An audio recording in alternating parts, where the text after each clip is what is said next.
So my failures have begun. Today I had to face my biggest temptation and I failed.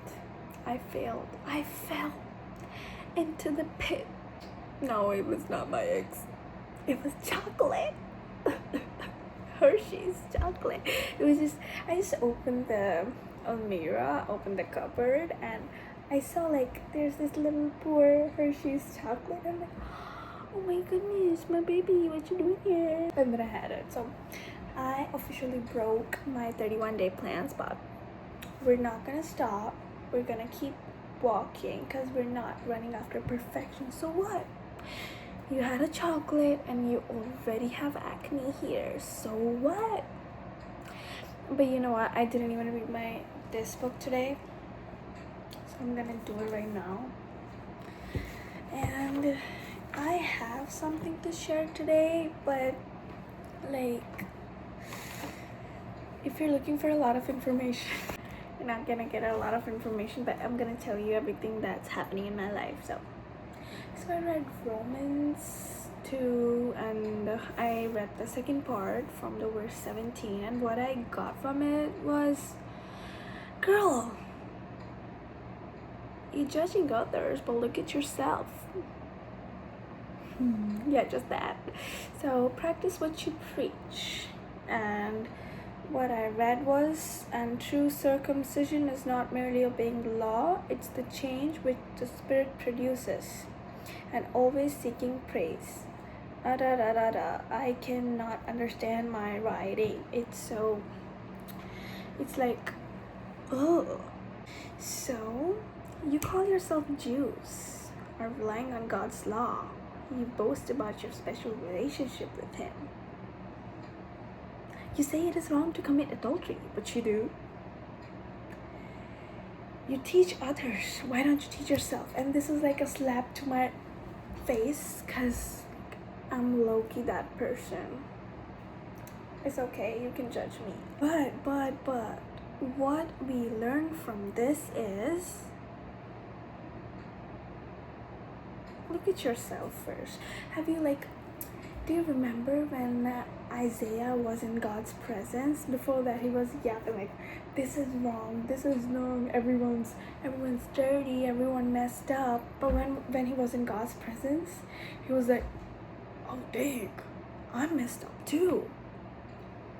That's what I understand from this. Like, if you consider yourself a Jew in the Bible, if you consider yourself just because you're saved, you're just suddenly better than someone else. No.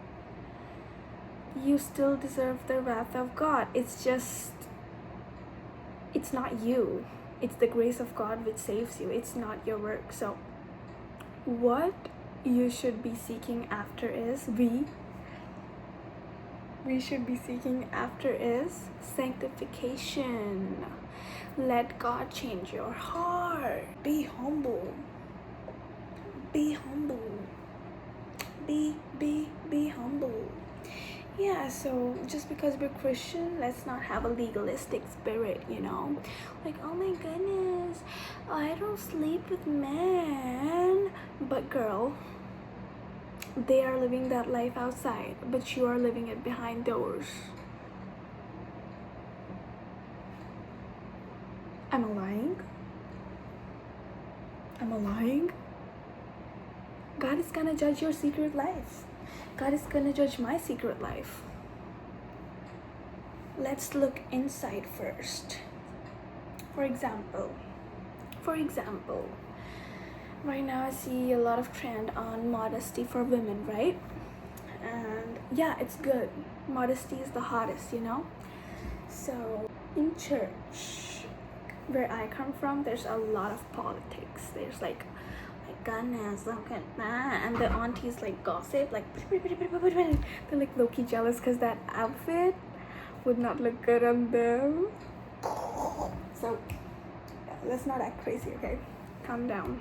People are gonna unsubscribe. Like, I already have 0 subscribers, so I don't care. So yeah, so for example, there's this girl who's in a dress with everything showing, and she enters the church, everyone would be like, ooh, look at her, she's so disrespectful towards God.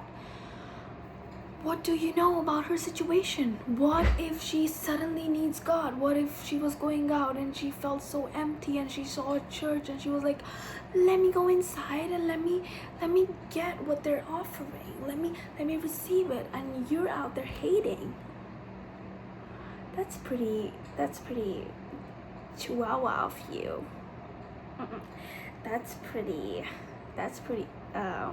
what was that dog? Pug of you. That's pretty like Pomeranian of you.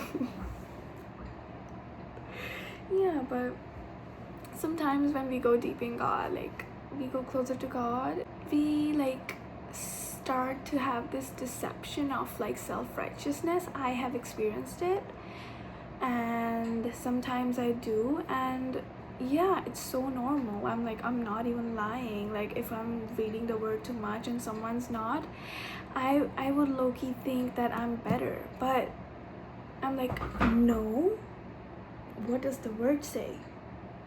What does the word say? We are all damned, but it is God's grace which changes us. And true circumcision is not merely obeying the letter of the law, it is the change of the heart produced by the Spirit. If you could have a heart right with God yourself, girl, Jesus wouldn't be in the picture. Jesus wouldn't be in the picture. And God's will for you is for Him to change you from the inside first, the heart. He wants your heart, you know? So just because you think you wake up at 3 a.m., I used to do that when I was a new believer. I used to wake up at 3 a.m. just, I never listened to Calvary Chapel's theology videos, and I used to think that I'm the highest of them all, That's not, yeah, you would grow in knowledge, but are you letting God change you? Are you in that humble position like, no, I'm like everyone else, but I have this gift, I have this blessing that saves me, that embraces me, and I need to share it with everyone, because I know what is it like to be in that situation, what is it like to be in the darkness. But I could not pull myself out of the darkness. God did. He pulled me out of the darkness. And I'm not better than them. I'm just like them. I've just have been found. And I really need to give them the cure of this uncurable disease. Like there's only one medicine, and I really need to give them because I love them so much. Do you and me, do we have that desire?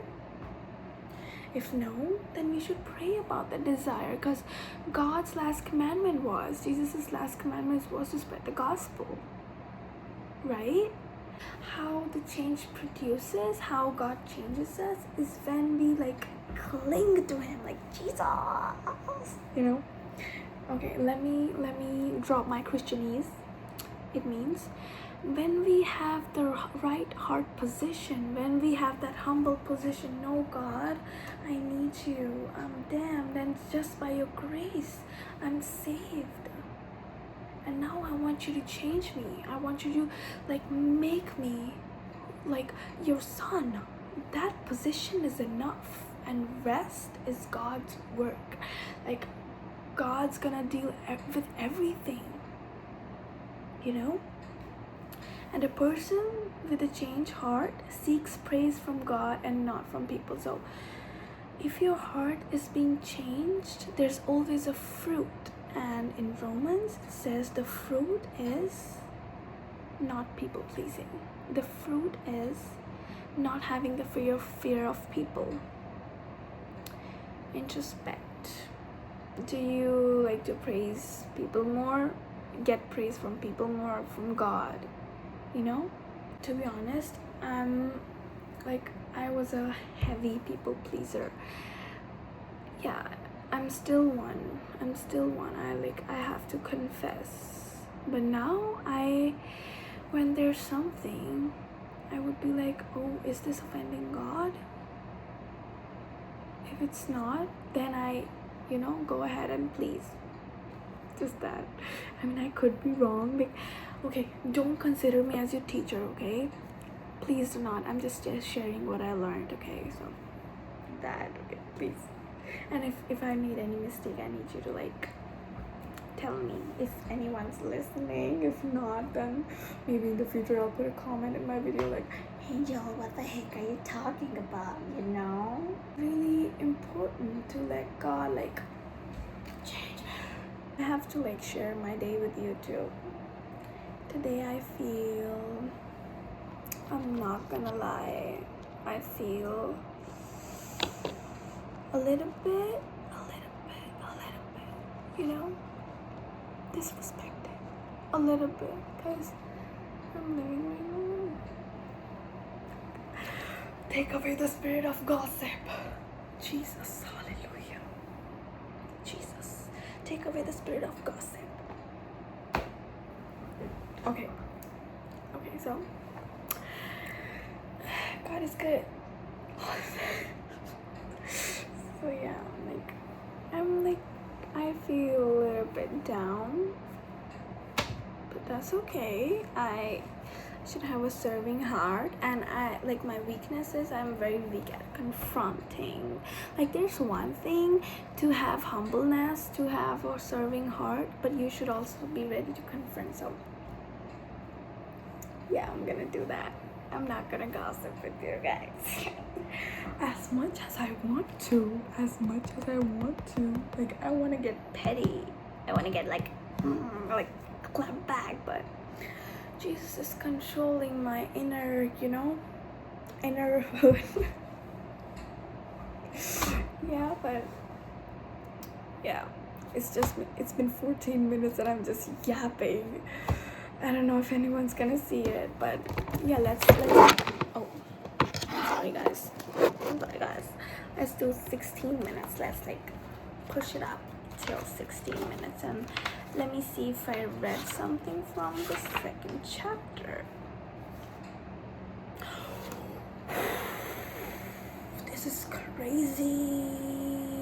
Okay, so I'm really hurt right now. I was literally like, my head can't stop thinking about.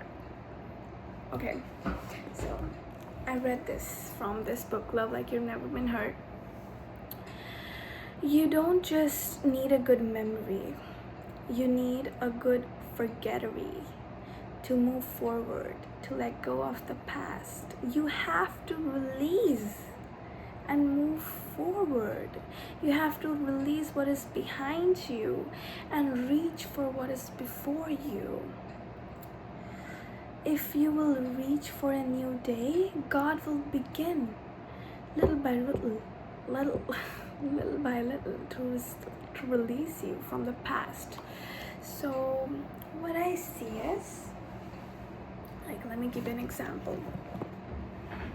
This is my future and this is my past, okay? Wait, let's put the Bible future, okay? This is my past, magnesium glycinate. So I'm holding on to this, okay? And I want to get there too, but if I don't leave it, I cannot walk. But I really want to carry this with me, but these and these don't go together, okay? So that's such a bad example. But I really want to just let go of the past. If you even try to let go and just reach for it, just reach for it, and it's gonna